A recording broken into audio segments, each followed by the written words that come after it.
Welcome to a study of Paul's first letter to the Corinthians. Lesson 3.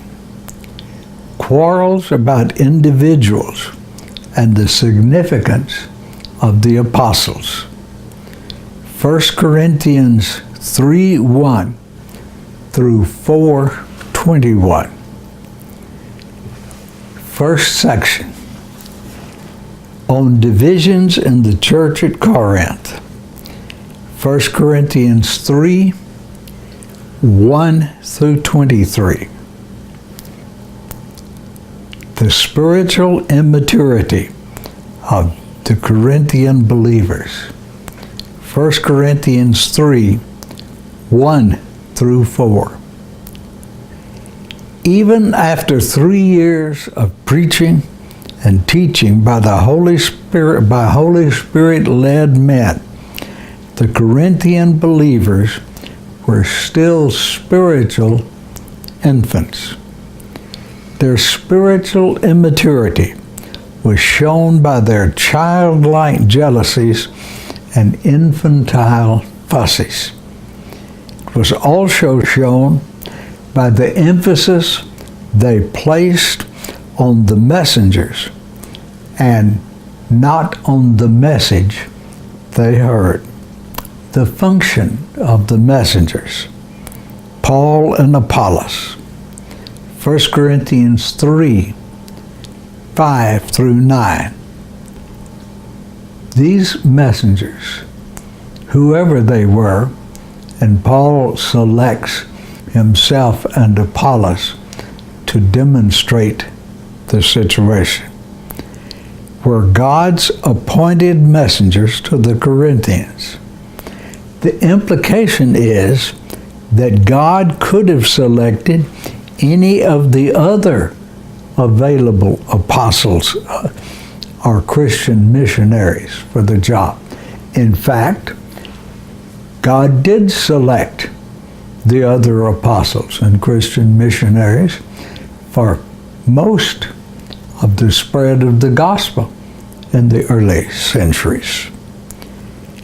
These roles were determined by the Holy Spirit and not by men's decisions.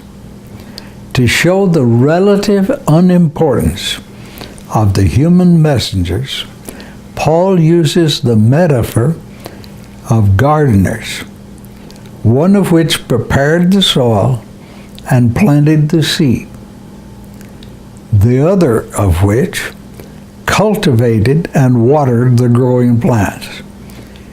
Their work was necessary, but unless God made the seed sprout and grow, there would have been no crop.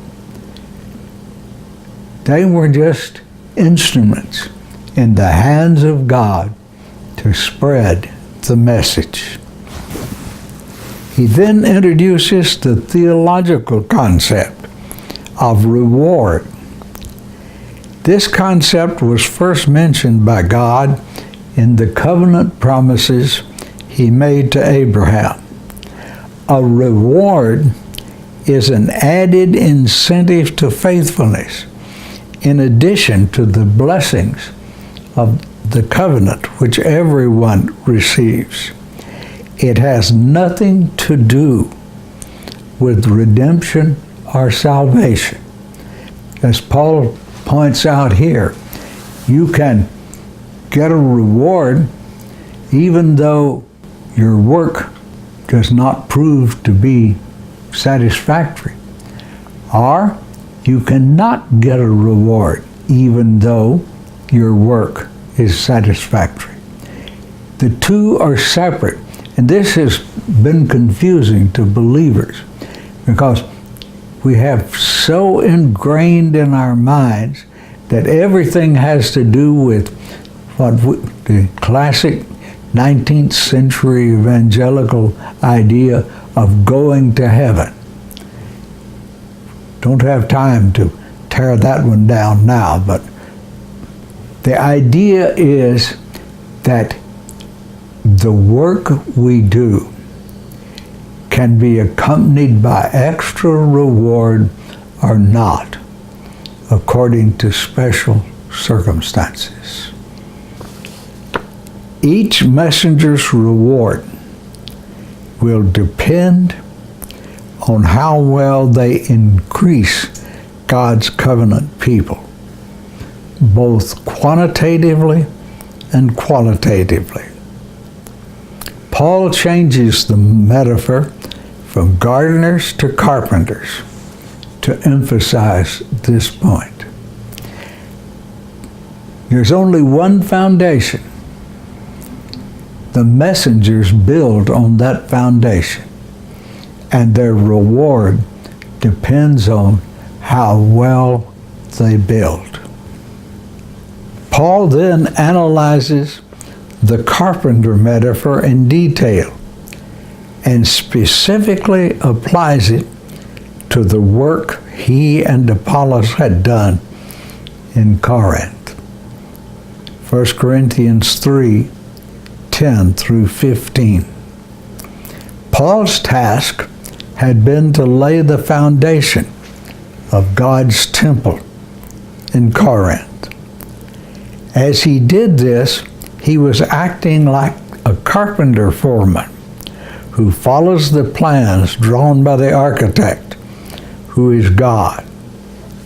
The foundation was the sacrificial death of Christ on the cross.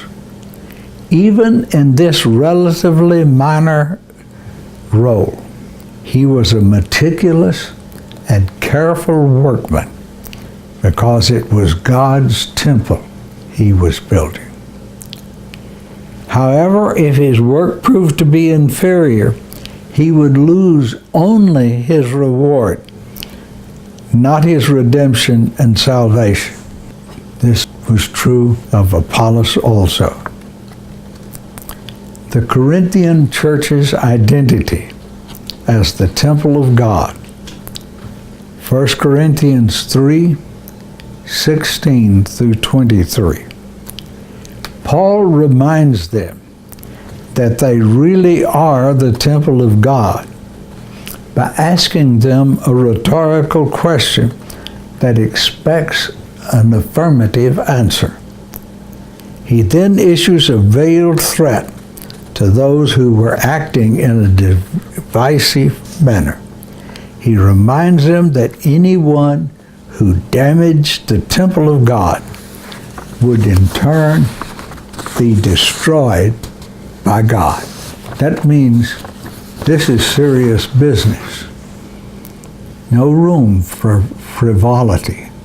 Now, that doesn't mean you have to have a long, sad face, always kind of down in the mouth thing. But it does mean we are serious in what we do.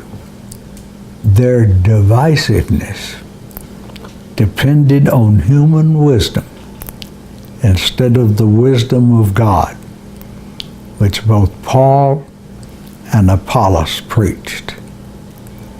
But if they learned to depend on what was preached wisdom, everything they desired was already theirs. That's the irony of the situation in the church. They had everything they needed, everything they longed for, and couldn't recognize it. What a tragedy. I have sometimes speculated that that's the reason that Paul had to wait for the church at Rome to ask them to send him on his way to Spain. He could not trust the church at Corinth. May we in our churches be worthy of trust and worthy of the mission of spreading the rule of God both quantitatively and qualitatively. Thank you. Have a good day.